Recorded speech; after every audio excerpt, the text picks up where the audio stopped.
চোট সারাতে নিজের মূত্রপান এমনটি করেছেন বর্ষিয়ান বলিউড অভিনেতা পরেশ রাওয়াল। সম্প্রতি এক সাক্ষাৎকারে এ তথ্য জানিয়েছেন তিনি। রাজকুমার সন্তোষীর চলচ্চিত্রের শুটিং এর সময় হাঁটুতে চোট পেয়েছিলেন পরেশ।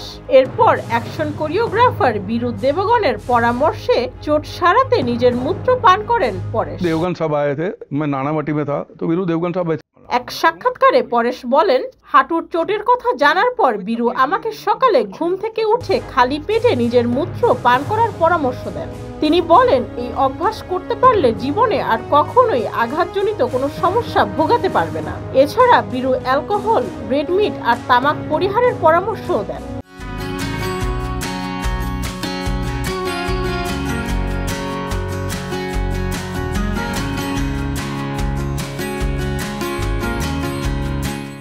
পরেশ রাওয়াল তার কথা মতো টানা 15 দিন নিজের মূত্র বিয়ারের মতো পান করেন।